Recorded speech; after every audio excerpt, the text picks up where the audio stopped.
Hi, I'm Brian Haas, and this is my video review for the ASTRO A20, the Xbox One Edition. Last time I had the A20, it was for the unboxing, and at that time I said it was a great fit, and that's thanks in part to the really light weight of the headset. I also like the fabric pads, the new head pad design. I even like the mic design, which I'm going to talk about as well. The controls do a good job. Everything really comes together in this headset to make it extremely light. It's almost like it isn't a wireless headset. It's almost like a really lightweight passive headset or something suitable for carrying around, when in actuality it's just great for using in the house with an Xbox, PS4, or a PC. With the A20, playing PUBG for example, I can hear an approaching vehicle. I can hear bombs going off in a local area. I can hear somebody opening the door in the next building. I mean, I've got, just in stereo, I've got a tactical situation that is very natural for me. The quality is there, that very, very quiet shooting, whatever, survival environment, getting very loud. It comes through the headset just wonderfully. And I mean, that's the same thing you could say for watching a show or playing some other games, like playing Wolfenstein 2, for example, or playing Destiny 2. You get that nice, quiet, oh, I can hear that. It's far away. I can go up to it. I can, again, and that's at the same time that you could talk to somebody else, talk to somebody in your squad, and be like, did you actually just get killed? Are you really leaving me alone in this match? The communication there is really simple. Let's talk about the styling. This is easily one of the best Xbox headsets that Astro has ever made in terms of styling. It's got a light gray tone mixed with black, only touches of the green to sort of denote its marketing set. I think this is even better than several of the Halo editions that they've done. And of course, there is a Call of Duty variant of this headset, which might have it beat on styling. But either way, you're looking at one of the nicest headsets that Astro has put out, and specifically in terms of that Xbox tone, really nailing that current direction. Something else I'm going to talk about. Another thing about this headset to know is it has really good battery life. The battery just charges by micro USB, and it'll last for several days of long sessions before needing to be charged. If it does need to be charged, it can be done using this USB port on the transmitter, or in just about any other USB port. I tend to use something plugged into the wall. It's interesting. Logitech owns Astro, and typically from Logitech you'd expect a user serviceable battery. That is not the case here. The battery is integrated. You got a really light headset. You almost could believe there wasn't a battery here, and there's no way to change it. Not a problem I foresee worrying about, but it's an interesting situation, and it'll be interesting to see if the future Astro headsets maintain that design as long as they're in the Logitech stable. The new control setup, as compared with the A50, has the voice and game balance right around the volume wheel, but you still have power and you still have the audio presets, as well as the flip up to mute mic. Nothing else is really required on the headset. That's all the mix amp controls needed. There's no surround sound processing built into this headset, but that's not really a problem either. Everything else that can be considered control-wise is right here, the switch to go from Xbox to PC. Of course, talking about the equalizer, this headset works with the Astro Command Center. You can go in and put in a custom EQ, and it stores 3 presets. These are presets that are in the program, but a custom preset can be done as well. You can also adjust the noise gate for the mic, and that might help, depending on if your home is a little noisy or office or whatever. That can help the sensitivity of the mic. All has to be done, obviously, just like a firmware update, via micro USB and a PC using the Astro Command Center. Something really big about this headset, even though it's marketed as an Xbox headset and a PC headset, it will actually work with the PS4. This is pretty huge. This is my go-to headset now for the Xbox One environment. Really easy to move around to the S and the X all around the house, and office for different usage.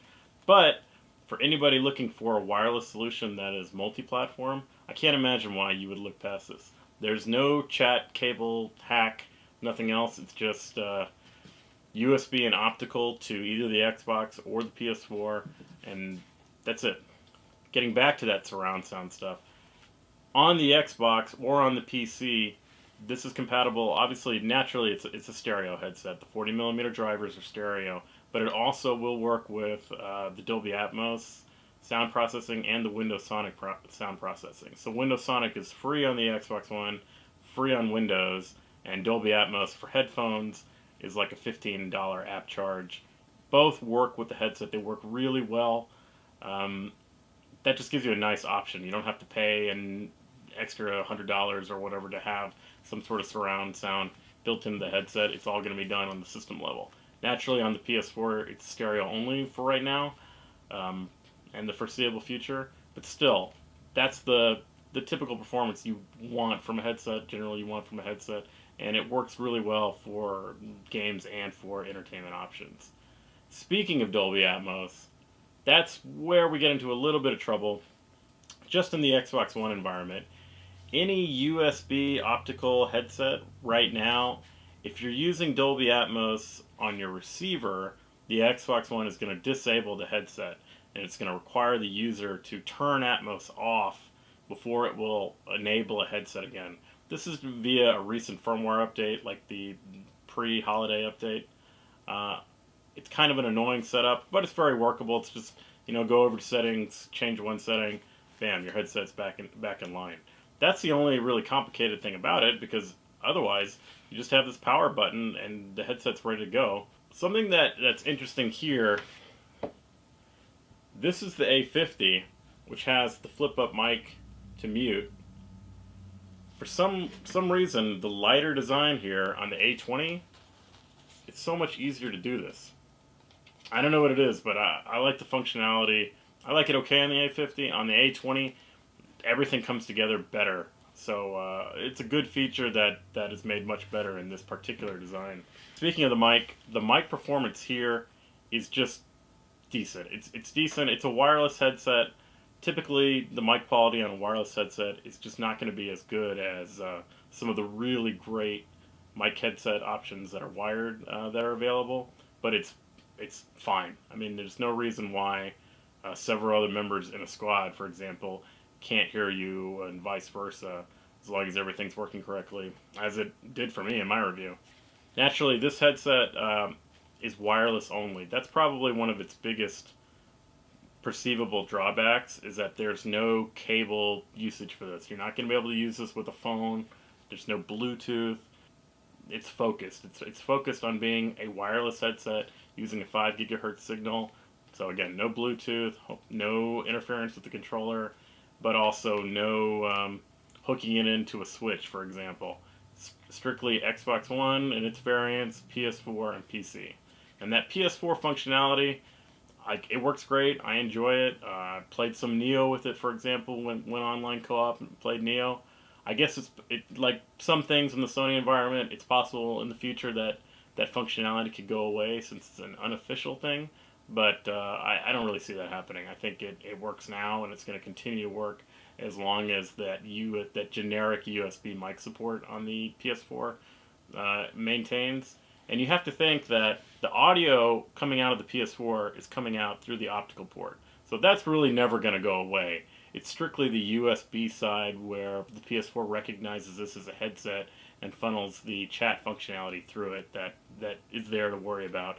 And I'm not really worried about it. When I did the unboxing and I talked about the ASTRO A20 receiver, I said it had all the ports that the A50 has. Well, that's not true. It really has all the important ports. Here's the A50 cradle and receiver, and you can see there's quite a big difference. This is necessary to hold the headset in the charging cradle. Functionality I like, but it does make it a bigger footprint. It does make for a bigger footprint here. The two ports that are missing are an optical out, which would be useful if you're using like an optical-based soundbar with the Xbox directly. It also has an analog auxiliary in, which in theory is useful for hooking in like an MP3 player. It has everything that you essentially need, because it has the Xbox and PC switch, it has a backup USB charging port, has the optical in, and it has the micro USB port. and has it all in this tiny little puck that sits fine on top of the Xbox One, the One S, the One X.